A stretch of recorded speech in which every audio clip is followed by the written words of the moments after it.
नमस्कार। शंभू जी हमारे साथ में हैं, जो कि सनातनियों के लिए, सनातन धर्म को बचाने के लिए, सनातनियों के लिए काफ़ी दिन से आंदोलन कर रहे हैं और सहायता कर रहे हैं। जरा आप अपने संस्था के बारे में बताइए दर्शक को। जी, सभी को नमस्कार। मैं हिंदू जन जागृति समिति से हूँ और हिंदू जन जागृति समिति 2002 में स्थापित हुई थी और तब से लेकर आज तक भारत हिंदू राष्ट्र बने, इसके लिए अलग अलग स्तर पे कार्य चल रहा है। इसी कड़ी में गोवा में मई 2025 में हमने सनातन राष्ट्र शंकरनाथ महोत्सव का आयोजन किया था, जिसका आयोजन सनातन संस्था द्वारा किया गया था। हम उसमें सहभागी थे और इसी कड़ी में अभी आगे 13 और 14 दिसंबर को भारत का जो प्रसिद्ध भारत मंडपम है, वहाँ पे ये कार्यक्रम होने जा रहा है, सनातन राष्ट्र शंकरनाथ महोत्सव।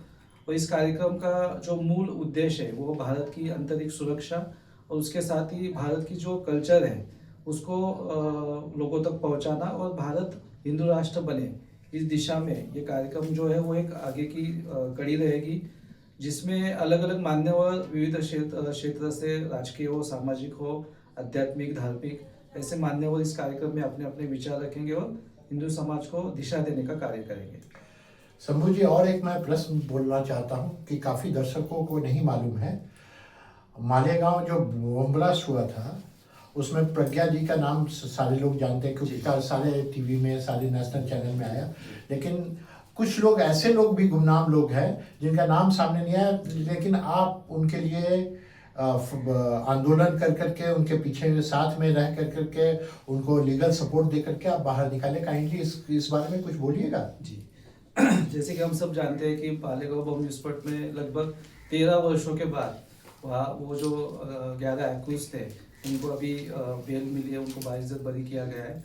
लेकिन मैं यहाँ पे ये बताना चाहूँगा कि 2012 में हिंदू जन जागृति समिति ने अखिल भारतीय हिंदू राष्ट्र अधिवेशन आरंभ किया। इस अधिवेशन में ही कुछ अधिवक्ता आए थे, जैसे विष्णु शंकर जैन जी के पिताजी है पूजनीय हरिशंकर जैन, फिर हमारे भी कुछ अधिवक्ता थे, संजू पुनालेकर जी है, वीरेंद्र इसलकर जी कर जी है। इन सब ने मिलाकर एक संगठन स्थापित किया, हिंदू विधिज्ञ परिषद। तो ये हिंदू विधिज्ञ परिषद का कार्य क्या है कि जितने भी हिंदूवादी संगठन हैं जिनको लीगल सहायता की आवश्यकता है और जिनके ऊपर अन्याय हो रहा है, तो ऐसे लोगों के लिए वो लड़ती है। और इसी कड़ी में उन्होंने मालेगांव बम विस्फोट में जो निर्दोष हिंदुओं को फंसाया गया था, एक साध्वी को फंसाया गया था, एक कर्नल को फंसाया गया था, तो उनका केस लड़ने में इन्होंने बहुत बड़ा योगदान दिया। और इस केस में उस समय पे हमारे एक साधक है जिनका नाम है विक्रम भावे। मैं आपको यहाँ पे अवश्य बताना चाहूँगा कि उन्होंने एक पुस्तक लिखी थी, मालेगांव बम विस्फोट के पीछे का अदृश्य हाथ। मतलब ये मालेगांव बम विस्फोट का अगर उनका अनुभव पढ़ेंगे तो ध्यान में आता है कि भारत में किस प्रकार की कॉन्स्पिरेसी हो सकती है कि एक महिला संत को, एक कर्नल को जो मिलिट्री से जुड़े हुए हैं, किस प्रकार से फंसाया जा सकता है, कैसे उनका जीवन ध्वस्त किया जा सकता है। साध्वी जी ने जो बताया तो वो सुनकर तो आंखों से पानी आता है कि एक महिला संत को किस प्रकार से बेरहमी से जेंट्स पुलिस ने मारा था। और ये सब को उन्होंने उस पुस्तक में लिखा है, उसको एक्सपोज किया है। और हिंदू विधि के परिषद ने ये केस जो है फ्री ऑफ कॉस्ट उनका लड़ा था और इसके लिए अलग अनेक जो अधिवक्ता है वो इस अभियान से जुड़े हुए हैं। फाइनली एक प्रश्न आपसे पूछना चाहूँगा।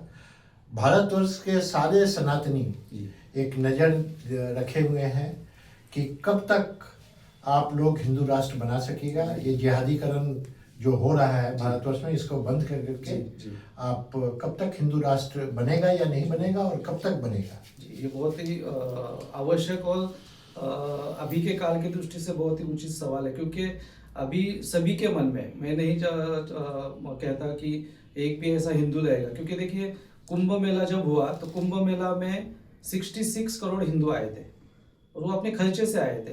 तो मुझे लगता है कि कुछ लोग डर से होंगे, कुछ गलत फहमी के कारण होंगे, कुछ के ऊपर कुछ सेकुलरिज्म का प्रभाव रहेगा, लेकिन ओरिजिनली जो सनातनी है, हिंदू है, वो तो है।